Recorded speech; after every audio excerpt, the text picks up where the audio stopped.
Excellencies, ladies and gentlemen, it is my privilege and pleasure to welcome you all to Latvia and to this 11th Riga conference.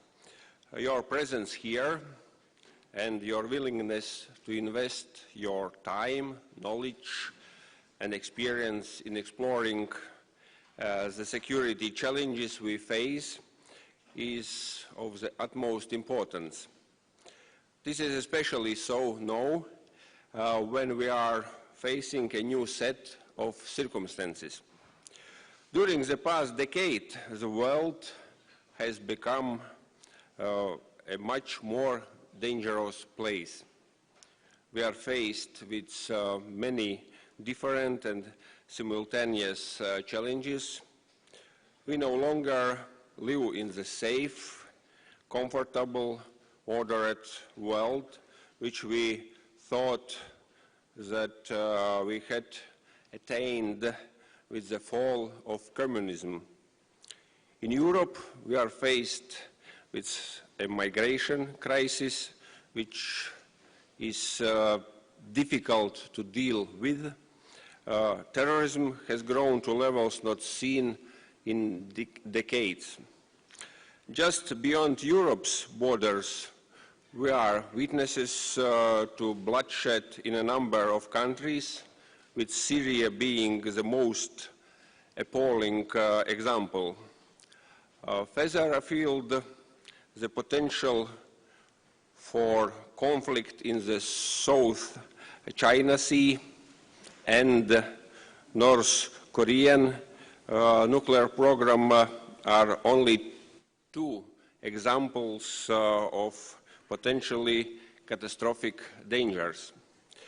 On the top of this, we are seeing a weakening of democratic institutions and a rise in populism, mirrored by a decline in trust of politicians and the political establishment. To our east, Russia is steadily posing an increasing challenge.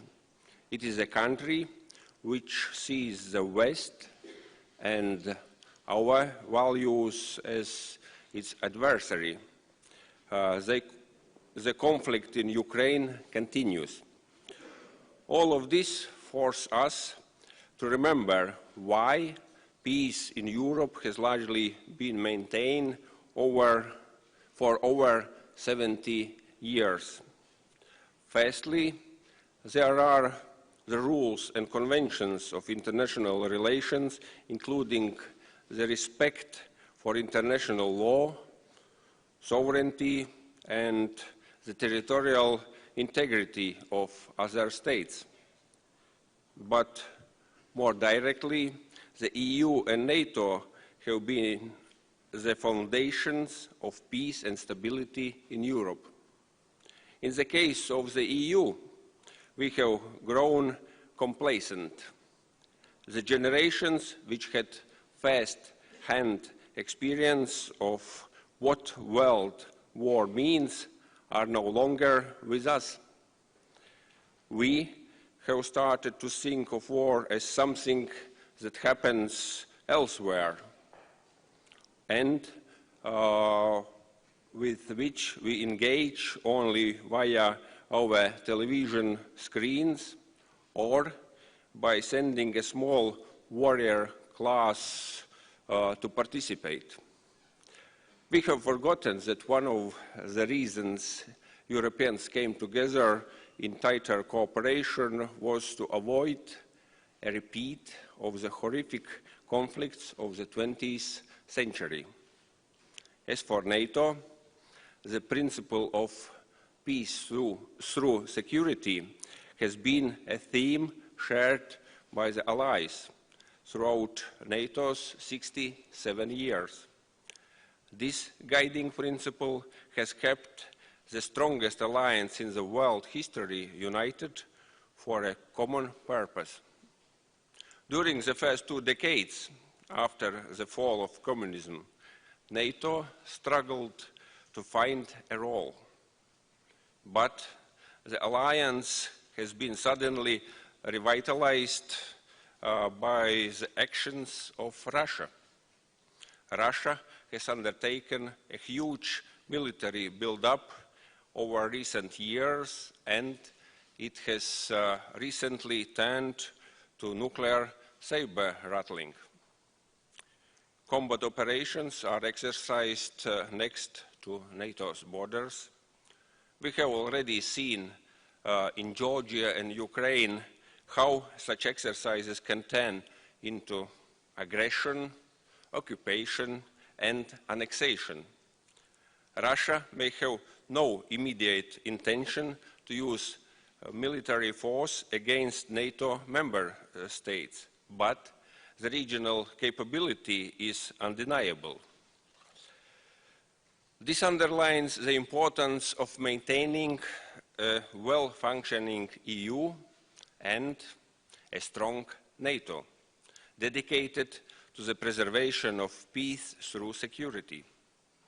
While we must seek to bring peace and stability to other partners and friends, being part of the EU and NATO must be seen to matter. Europe must pull its weight and maintain its technological capability to keep up with modern military challenges. As President of Latvia and former Minister of Defense, I have witnessed the support that was given to the Baltic states by our allies over the past few years.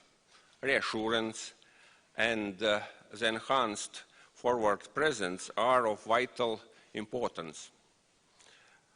In this dangerous world where peace is under threat once again, we must stick with the core values which have kept us safe over many decades.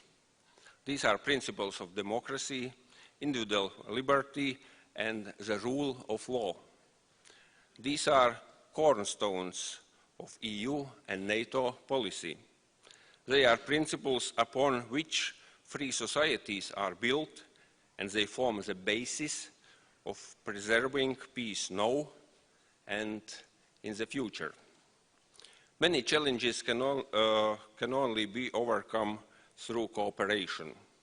The upholding of the rules and conventions of international relations, the fight against terrorism, the protection of borders, and economic growth. Let us work to maintain the foundations of our peaceful and prosperous societies. I wish you very successful and interesting conference. You will always be welcome to Latvia. And will now I give floor to the Minister of Defense, who will continue the opening speech, probably.